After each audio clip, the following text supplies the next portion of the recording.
তিনি আবার অনুপস্থিত, সুতরাং স্কুলটি বন্ধ। নয় করেও টানা ৩ মাস ঝাড়গ্রামের একটি প্রাথমিক বিদ্যালয়ের ঘটনা। কবে ফের শুরু হবে পঠন পাঠন জানে না কেউই।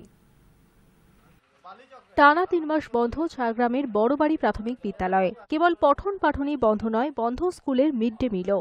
কারণ স্কুলের একজন শিক্ষক অসুস্থ হয়ে ছুটি নিয়েছেন, যার অনুপস্থিতিতে বিদ্যালয় পরিচালনার জন্য আর কেউ নেই। তাই তালা ঝুলিয়ে অনির্দিষ্টকালের জন্য ছুটি ঘোষণা হয়েছে স্কুলে। জানা গেছে, একা বিদ্যালয় চালানোর দায়িত্ব থেকে অব্যাহতি পেতেই অসুস্থতার বাহানা দিয়ে ছুটিতে গিয়েছেন ওই স্কুলের একমাত্র শিক্ষক দুরন্ত দাস। দিনের পর দিন স্কুল বন্ধ থাকায় অভিভাবকরাই স্কুল খোলার দাবিতে পৌঁছে যায় মানিকপাড়া প্রাথমিক বিদ্যালয় পরিদর্শকের দপ্তরে। দুর্ঘটনায় আহত হয়ে তারপর থেকে ছুটিতে চলে যান দায়িত্বে থাকা বিদ্যালয় পরিদর্শক শুভজিৎ মুখোপাধ্যায়। অস্থায়ী দায়িত্ব দেওয়া হয় বেলিয়াবেড়া প্রাথমিক বিদ্যালয় পরিদর্শকের ওপর। এরপর কেটে গেছে বেশ কয়েক মাস। অস্থায়ী পদে শিক্ষক নিয়োগের আশ্বাস দেওয়া হলেও বদলায়নি পরিস্থিতি। একবার ১২ দিনের জন্য অস্থায়ী পদে শিক্ষক নিয়োগ করা হলেও তারপর পরিস্থিতি সেই তিমিরেই। শেষ পর্যন্ত কেউই কথা রাখেননি বলে অভিযোগ অভিভাবকদের। গত ৫ মাস হলো স্কুলটা বন্ধ আছে।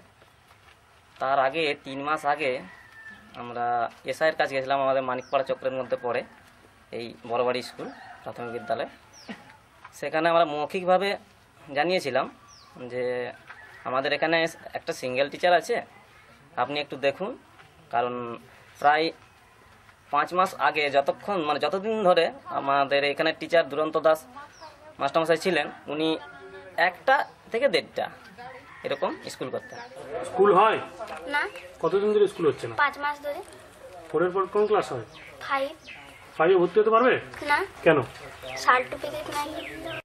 চতুর্থ শ্রেণীর পড়ুয়াদের কোনো রকম শংসাপত্র না থাকাই এখন অভিভাবকদের চিন্তার প্রধান কারণ। ফলে নতুন স্কুলে ভর্তি নিয়েও তৈরি হয়েছে সমস্যা। পড়াশোনা শিখে ওঠায় সন্তানদের ভবিষ্যৎ নিয়ে উদ্বিগ্ন অভিভাবকরা। শিক্ষকদের দায়িত্ব জ্ঞানহীনতায়, শিক্ষা দপ্তরের উদাসীনতায় এখানকার ছোট ছোট শিশুদের ভবিষ্যৎ এখন প্রশ্নচিহ্নের মুখে। ঝাড়গ্রাম থেকে মিতুল দাসের রিপোর্ট, হাই নিউজ নেটওয়ার্ক।